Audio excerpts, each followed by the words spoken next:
महाभारत के अंत में गांधारी के अपन बेटा लोगन के मृत्यु के कारण बहुत नुकसान और दर्द सहे पड़ल।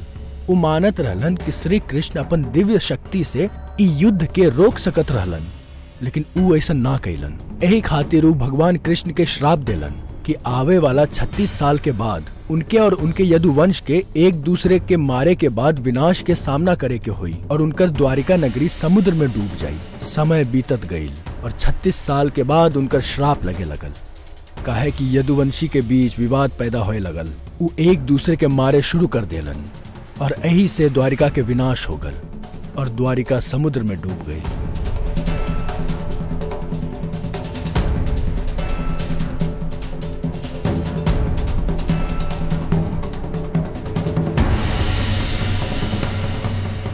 एक दिन भगवान कृष्ण नदी के किनारे एक पेड़ के नीचे लेटल रहलन।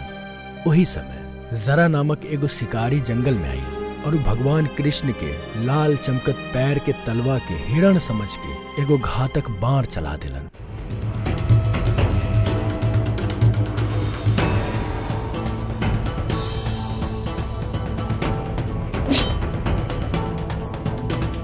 जब वो देखला कि ओकर बाण कोनो हिरण में ना सीधा भगवान श्री कृष्ण के पैर में लगल बा तो ओके बहुत दुख और पश्चाताप भइल। गलती के एहसास होते ही वो भगवान श्री कृष्ण से कहलस, हे भगवान हमके क्षमा कर दा, हमसे बहुत बड़ा पाप हो गइल बा। इ पाप के खातिर तो मृत्यु दंड भी कम बा। जरा तू कोनो अपराध न कइले, तू त्रेता युग में बानर राज बाली रहले, जे कि हम पेड़ के पीछे से छिप के बाण से मरले रहनी, जो कि युद्ध के नियम के विपरीत रहल। यही से हमार मृत्यु तहार हाथ से पहले ही लिख देवल गयल रहल। तू अपराध बोध से मुक्त हो जा। इ कह के भगवान कृष्ण इ भौतिक दुनिया से विदा ले लेलन। दुखी होके जरा अर्जुन के पास गयलन और उके इ स्थिति के बारे में बतेलन। इस सुन के अर्जुन गहरे दुख के साथ भगवान श्री कृष्ण के अंतिम संस्कार कैलन। उनकर पूरा शरीर राख में बदल गए, सिवाय उनकर हृदय के जे जीवंत और दिव्य रहे। अर्जुन हृदय के लकड़ी के तख्ता पर रख देलन और उके नदी में प्रवाहित कर देलन।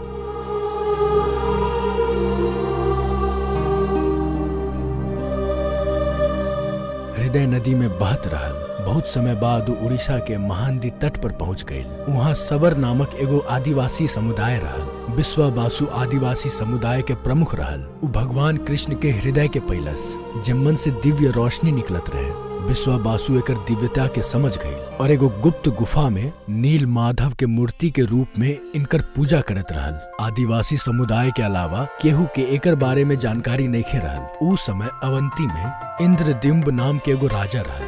उ भगवान विष्णु के बहुत बड़ा भक्त रहल। हमेशा दिव्य देवता के एगो झलक पाए खातिर उत्सुक रहत रहल।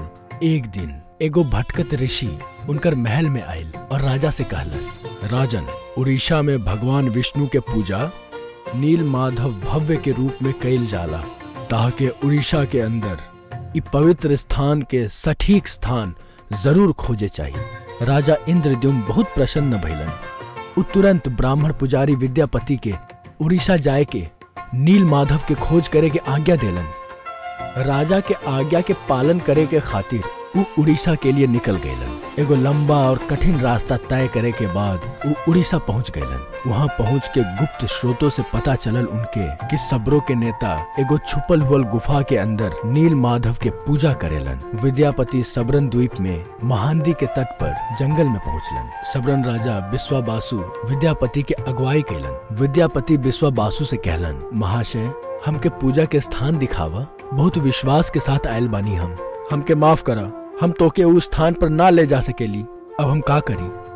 अगर हम ऐसे ही लौट गईली तो राजा के का जवाब देव? कोई दूसरा रास्ता खोजे हुई हमके। विद्यापति उहे गांव में रहे लगलन। कुछ दिन में उनके विश्वाबासु के बेटी ललिता से प्रेम हो गई और उ लोग शादी कर लेलन। विवाह के कुछ दिन के बाद विद्यापति अपन पत्नी से कहलन, ललिता, तू अपन पिता से नील माधव के एगो झलक दिखाए खातिर कह सकेलू? तहार पिता तहार अनुरोध के अस्वीकार ना करिहन। ठीक बा, हम निश्चित प्रयास करब। हम क्या अपन पिता से बात करे दा? ललिता अपन पिता से बात करेलन। ठीक बा, लेकिन हमार एगो शर्त बा। विद्यापति अपन आंख में पट्टी बांध के जइहन। विद्यापति उनकर शर्त मान लेलन। लेकिन चतुराई से कुछ सरसों के बीज अपन पास रख लेलन। रास्ता में छुपल हुअल गुफा के रास्ता के याद रखे खातिर सरसों के बीज के गिरावत हुआ जात रहलन। गुफा में पहुँच के उ नील माधव के दिव्य छवि देखलन और मंत्र मुग्ध हो गयलन। गुफा से लौटे के बाद वो राजा इंद्रद्युम्न के सारा बात बतैलन। कुछ महीना के बाद विद्यापति गुप्त गुफा के रास्ते में जो सरसों के बीज बिखरले रहलन वो अंकुरित होकर पौधा बन गईल। राजा विद्यापति के साथ सरसों के जो पौधा रहल ओकर पीछे पीछे चलते चलते नील माधव के गुफा तक पहुंच गईलन। जब वो वहां गईलन तो वहां पे कुछ न मिलल उनके। निराश होके इंद्रद्युम्न महल में लौट अलन। उहे रात भगवान विष्णु उनकर सपना में अलन और कहलन, इस संसार में हम तहके नील माधव के रूप में दर्शन ना दे पाए। तू पुरी के सागर तट पे जा, एगो लकड़ी तैरत होत आई। हम एगो बहुत बड़ा सुगंधित लाल रंग के लकड़ी के लठ के रूप में प्रकट होई। उ लकड़ी के लठ में शंख, चक्र, गदा और पद्म के चिन्ह दिखाई दी।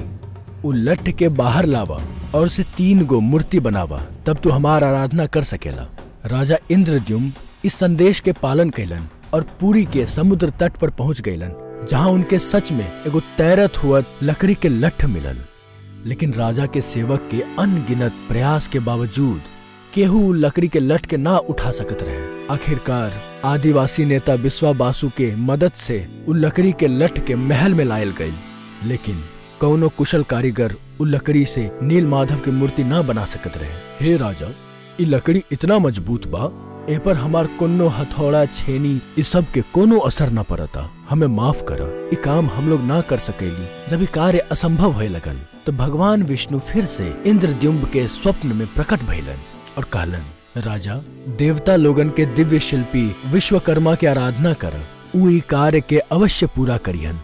भगवान विष्णु के सलाह के बाद राजा इंद्रद्युम्न दिव्य मूर्तिकार विश्वकर्मा के आराधना कैलन। तभी एगो बूढ़े बढ़ई के रूप में विश्वकर्मा प्रकट भइलन और उ राजा इंद्रद्युम्न से कहलन, हे राजा, हम सुनले बानी कि तू एगो मूर्ति बनाए के प्रयास करता रह। हाँ शिल्पी, सही कहला, तू ही बना सकेला का?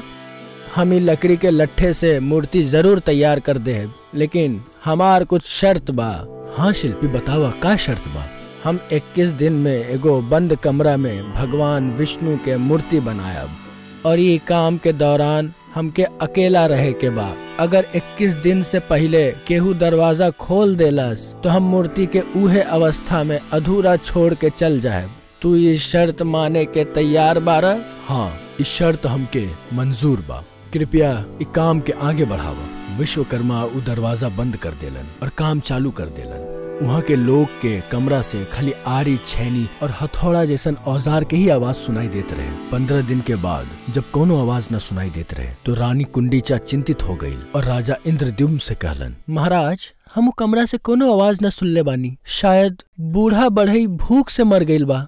कोनो दुर्घटना होए से पहले हमें दरवाजा खोल दे चाहिए। लेकिन रानी उस शर्त रखले रहलन कि 21 दिन से पहले केहू दरवाजा नहीं खोली। लेकिन महाराज, अगर वो बूढ़ा बढ़े के भूख प्यास के कारण कोनो दुर्घटना हो गई तो हमें बहुत बड़ा पाप लगी। हमें जरूर दरवाजा खोल दे के चाहिए। रानी कुंडीचा दरवाजा खोले खातिर जिद कैलन। अंत में दरवाजा खोलल गई, जैसे पता चलल बूढ़ा बढ़ई के रूप में भगवान विश्वकर्मा 3 गो अधूरी मूर्ति के छोड़ के चल गईलन। राजा इंद्रद्युम्न के विश्वकर्मा के बात नइखे मानल और शर्त तोड़े के खातिर बहुत दुख भइल। यही से भगवान जगन्नाथ के हाथ और पैर अधूरा बा।